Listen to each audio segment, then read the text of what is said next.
What is going on, everybody? Welcome to Locked On Badgers basketball recruiting talk today. Some big time in-state prospects to talk about, and one across the border as well. We're going to talk about all of that today on Locked On Badgers. Let's go.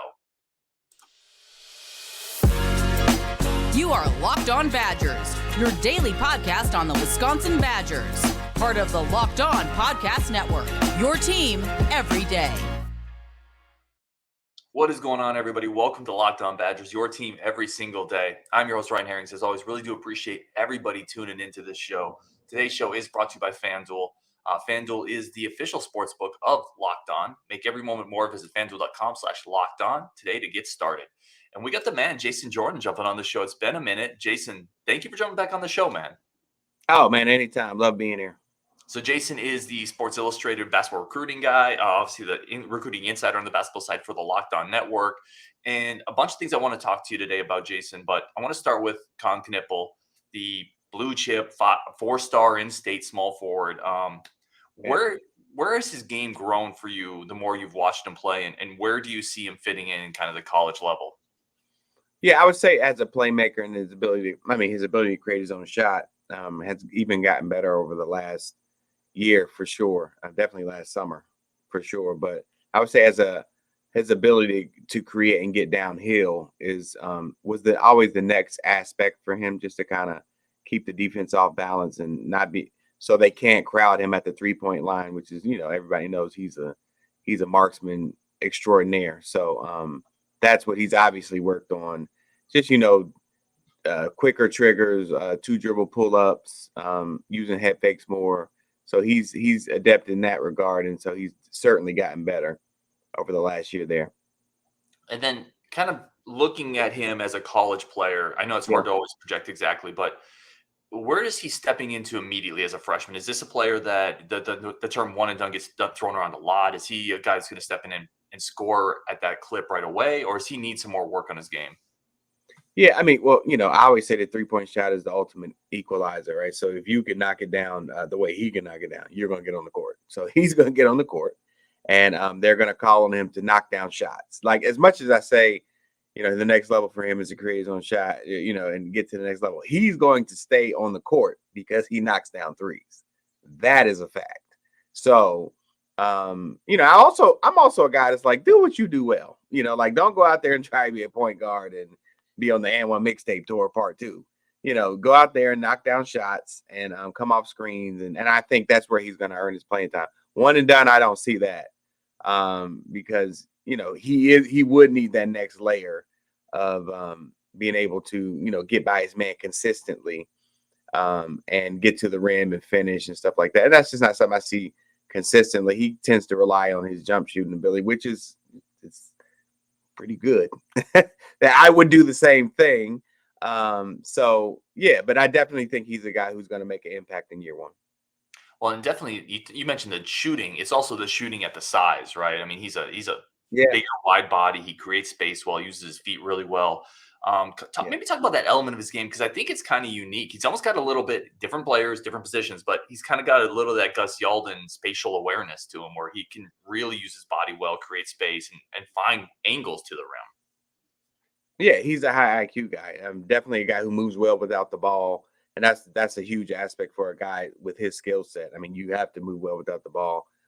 So he's a guy who's, to your point, uses angles really well.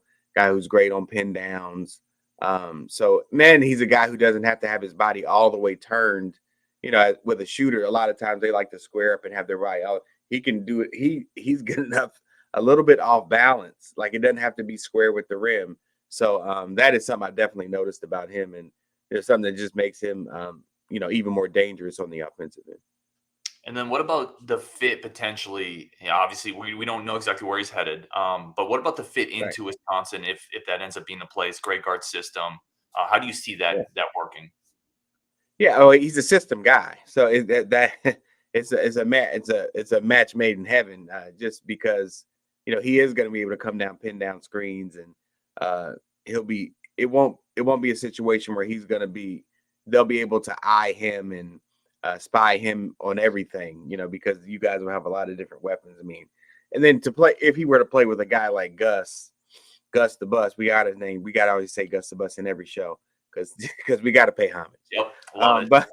But playing with a guy like that, another high IQ guy like that, is only going to make him more dangerous, and in turn going to make a guy like us more dangerous. So, and even Nolan, and guys like that. So I think it would be an amazing pickup for you guys for sure in that class. And it looks like y'all are in good position. Well, and I kind of want to follow up on that, but when we're kind of dreaming about lineups, listen, that's what fans do a lot. We dream about future lineups, right? You also throw Connor into that, right? If you have Connor coming off movement, Chucky Hepburn is there for 2 more years. You can start to envision a team that would be a lot of fun and and be very difficult to defend defensively. Yeah, I mean, weapons are great, right? So you're adding more weapons in the war. I mean, I'm not mad at that, and he is one of the best weapons from the perimeter in that class. So huge pickup if they can get it done and keep him there in state. Well, let's talk recruitment for a second. I mean, Marquette's involved in this, Virginia's involved in this, Wisconsin, there's others for sure.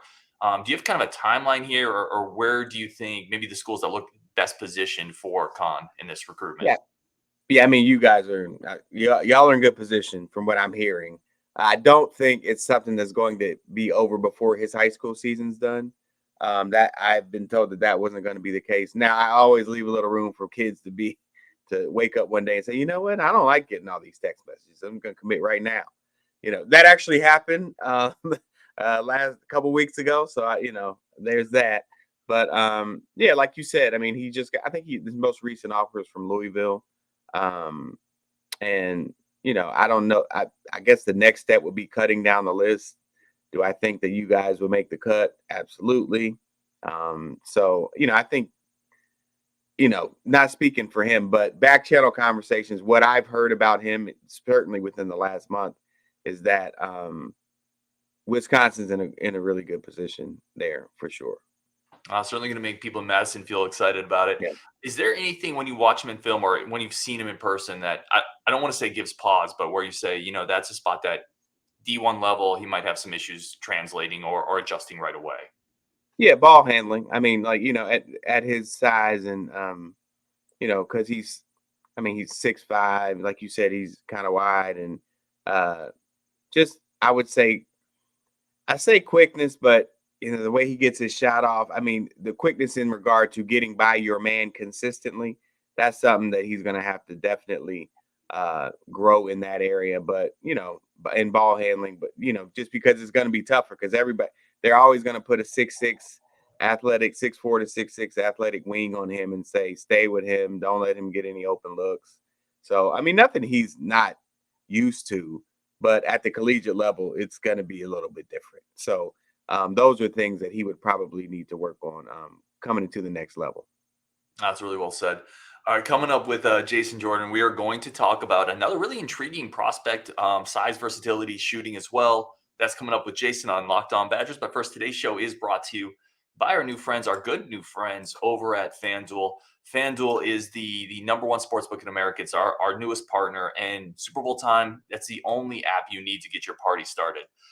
We're really excited about it. And if you're new to it, that's great because you experience all the best features of it for the first time.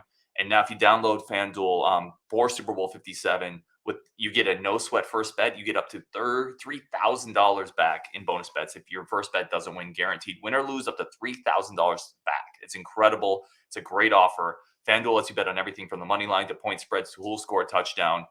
Some of the takes I've talked about, Deion Sanders in Colorado, over under 4.5 wins his first year. Definitely taking the over on that. I'm betting on prime time there. We talked to Coach Chaney, who joined his staff. I think they're building something there. It's going to be a lot of fun. And then again, if you want to get in on Wisconsin to win the national title in football, early hype train, Luke Fickell, plus 10,000. Why not? Put $5 on it. Do it responsibly, but have fun with it. The FanDuel Sportsbook app is safe, secure, super easy to use. Best of all, you get paid your winnings for free. I love how easy it is to use. It's simple. I mean, the graphics, the outlay, everything is incredibly easy to jump into and get started. You don't need a tech manual to figure out what you're doing. And you get your winnings, like I said, instantly. So join FanDuel today at FanDuel.com/lockedon. Claim your no sweat first bet on Super Bowl 57. That's FanDuel.com/lockedon.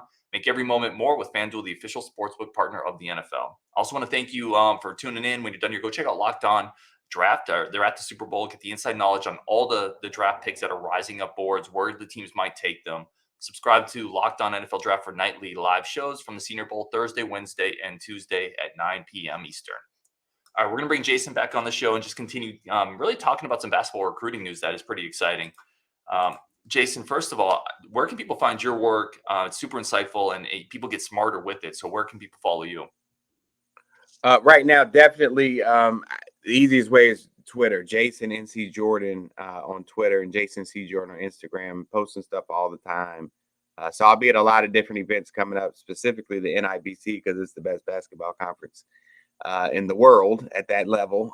So we have their stops in this weekend. Actually, they'll be on ESPNU, so you'll be able to see Gus Bus right on the ESPN networks, and early March we'll be at another stop in the NIBC, and then we'll be at Geico Nationals, McDonald's All-American. So that's the easiest and quickest way to find news from me for sure. That's awesome, and I highly encourage follow him. For those that have been on the show, watching our show for a while, Jason was on. We were talking about Connor Sejan early on, and Jason said, listen, he's going to be really good. He's a scorer. He's not just the guy who's going to sit in a quarter and shoot. And, I mean, you nailed it. Like, he's been a freshman sensation for us, Jason. Yeah. So I don't know if you've been able to watch much of him, but you were absolutely dead on. Yeah. I mean, 43% from the three-point line. I'm just going to drop the mic right there. Yeah, right? That plays.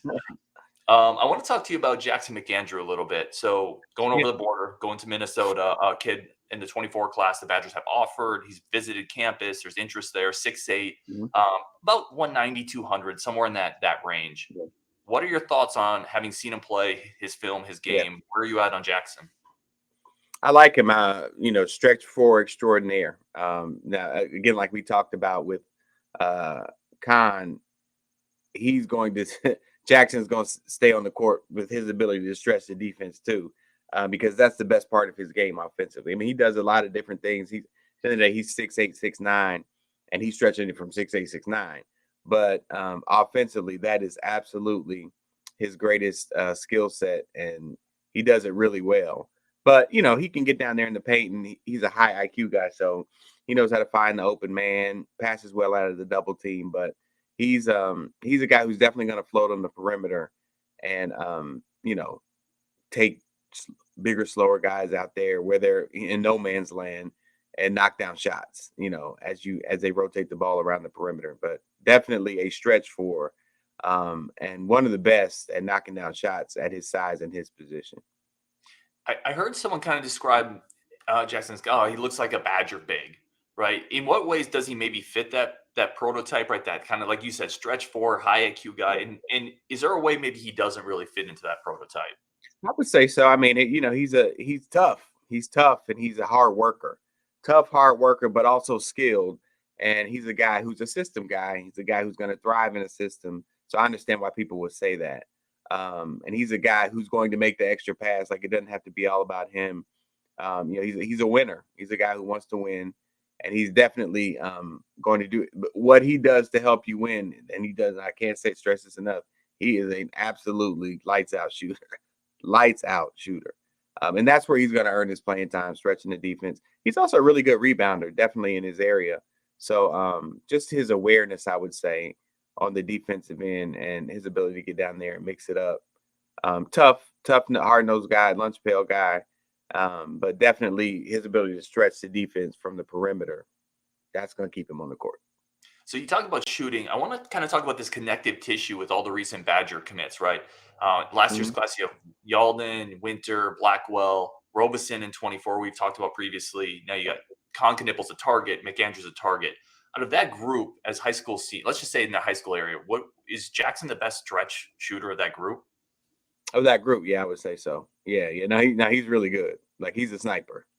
He's knocking that thing down. Like, I always think it's going in when I say he's like that. I hate to, because people are gonna say, "Oh my God, you said he was JJ Redick." When I remember when JJ shot, I was like, "Okay, take that out." Like, when Jackson shoots, that it's like I take that out. He's knocking that thing. I don't know what he's shooting percentage wise this senior season. Now I really want to know, and I'm going to find out tonight. So we'll talk about that next show, I'm sure. But I would imagine it's like low to mid 40s, which is remarkable. Yeah, and the funny thing with player comps, because you're totally right. Once you throw one out there, people like freak out. But he's not JJ Redick. Be clear, right. He's not JJ Redick. Like nobody is, right? But your point is Yeah. he has the ceiling of a premier elite shooter at the college level. Yes. Yes. And that plays. Yeah. To your point, that plays. Now, yeah, that's tough. Yeah, take the shooting out of it. Where I don't want to say what's his next best thing, but like how else is he helping you? You talked about toughness. You talked about some of these other things. Can he, beat someone out of a closeout? Make a play as a secondary playmaker. Kind of where's his next offensive step here? You're breaking up. Tell me, say that last part. Oh, I'm sorry. I said, take the shooting aside. Like, where's his next offensive step here? Can he take someone off a closeout and get kind of in the paint, make a secondary pass? Yeah, he definitely can get to that next level. Like if he's on the perimeter, he can definitely get by his man, especially if it's a bigger, slower big. Like he's skilled enough to get there. He can even knock down. Obviously, he can knock down 15-foot jumpers, so he can hit in the mid range too. But I think his skill set is you can run the offense through him because he's really smart. So he's gonna he knows how to turn around and be a threat. And if they converge, he knows how to kick it out, almost like getting a piece of the paint for a guard. And kicking it out to the open shooters. He's really adept in that regard too. So he can find shooters, and that is that's invaluable, especially at the high post. I love it. And one of the things you and I have talked about a lot, and I think it's a really good point that you make, is let's not get too crazy hung up on a high school kid's weight, right? Like, okay, I just want to throw it out there. We talked about yeah. When people say you got to get stronger, I say you got to get better. Right, you got to get better. You just got to get better. That's right. it. I love it. Yeah. The last question I want to kind of bring here, and I talked about it a little bit. I talked about Greg Gard. We've talked about the system. There's a frustration among Badger fans, and I just kind of want your take on this. That we these skill players are great. The shooting's great. All that's necessary. Do you think that Greg Gard maybe doesn't go after enough athletic, raw, high upside guys? Not that those are easy to find either. But the Badger team does seem to be missing kind of that athletic wing that can get up and down in transition, that can maybe defend a bigger point guard, for example. Yeah, but I that's valid, right? But I think that you have to, because of the new world that we're in now, you have to know that if you know that and we know that, they know that, right? So there's this thing called the transfer portal, right?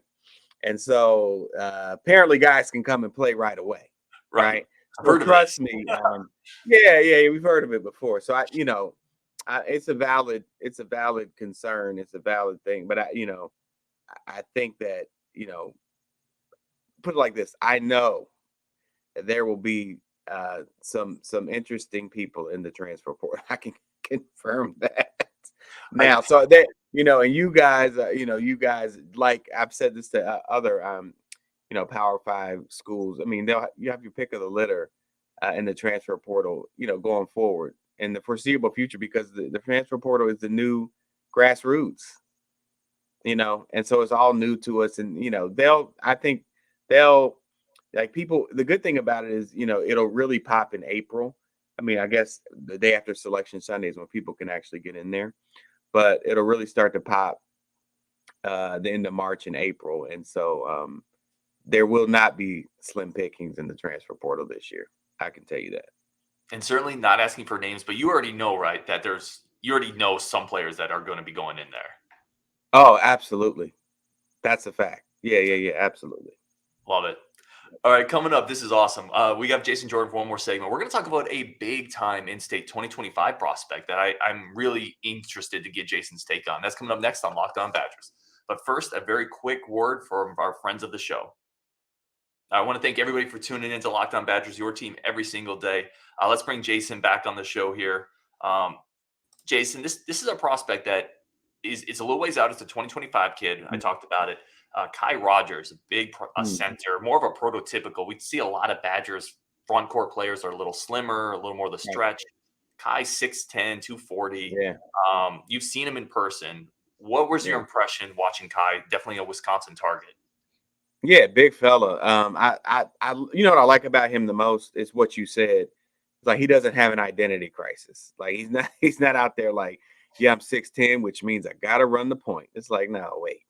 And the reality is especially these young kids, they're like, yeah, I gotta be Kevin Durant. No, you don't. Like if you're not Kevin Durant, you don't have to be him. And, Kai seems to be a guy who is absolutely comfortable in his own basketball skin. So he's a guy who's going to be down there. He's going to call for the ball in the low block. He's going to maneuver at the high post. He's not going to be out there launching threes. He's got great hands. I love his footwork. High IQ guy, another guy who passes really well out of the double team. So just his awareness alone, and he seems to finish really well with both hands. And so I expect he's going to be a guy this spring and summer who's definitely going to be on my radar. So a guy that I'll definitely be watching a lot. Yeah, and I wanted to ask about it's tough because now we're talking 2025 and we're talking a big man to project out. But does this have the feel of a national kind of level recruit, or do you think it's more of a Midwestern type of a battle? Yeah, no, man, he's a guy who I think could blow up. Like, because at 6'10" with that footwork, I mean, you know how it is, man. It only takes a weekend. All it takes is a weekend. You know what I'm saying? And so everybody and anybody is going to be like, oh, we always knew it. Just come on down, And he's young enough for that to actually sink in. So I'm definitely going to be curious to see his progression over the spring and summer. And I want to kind of expand this question to the three guys we talked about today, Kon, Jackson, and Kai. You're able to see a ton of these players in person, right? In tournaments, right. And we're watching a lot of film. And there's things I'm a firm believer. There's things you pick up seeing a person live, right? How they're interacting with teammates, how they're on the bench. What's about maybe any of these players kind of stands out to you from watching them live that maybe we're not getting from film? The thing that I would say of those three, Kon, I won't say he's not cocky, but he's very, very confident. And I love that. So that's when you asked me that question, I immediately thought about that. Like, I like his confidence on the court. Like, whether or not it's true, he feels like he can get by anybody on the court. I mean, maybe that's not true, but he carries himself like he can. And so it tends to work out for him. And as a shooter, you have to carry yourself with that type of confidence. That could almost come across as being a little cocky, but I mean that in a great way. You have to believe that you're going to make every shot to be who he is. And that's what makes him so successful on the court. Yeah, it's probably, listen, having never been a 6'5" kid who can shoot like that, I wouldn't know, but it's probably pretty easy to be confident with that skill set at the high school level too. Yeah, it is. I mean, well, I would say yes, but I mean, it's because, you have proof of concept, right? You're actually knocking them down. So, I'll say this, it is easy to, when it's going well for you, but I've seen him not knock shots down. And it's just, he keeps he's mentally strong, very much mentally strong. And how people say, forget next play. Coach K used to always say next play. Well, no matter if you made a 4-point play, or you turned it over 3 times in a row, it's next play. And he seems to really adapt in that regard. He's next play, he's on to the next one. No, I mean, that's a really good point, though, because a lot of people are front runners, right? You're great when it's going great, but to be able to have that confidence in that leg or when it's not going great, that is actually a unique skill that not everyone has. I think it's a really good point. Yeah, no, that's rare. Yeah, that's rare. All right, everybody. He is Jason Jordan dropping the insight. We are smarter because you were here, Jason. Thank you so much again for jumping on the show. For everybody tuning in, I really appreciate y'all. We'll have Jason on again, hopefully next week even, because there's a few more prospects I want to touch on. But on Wisconsin, and let's keep it going.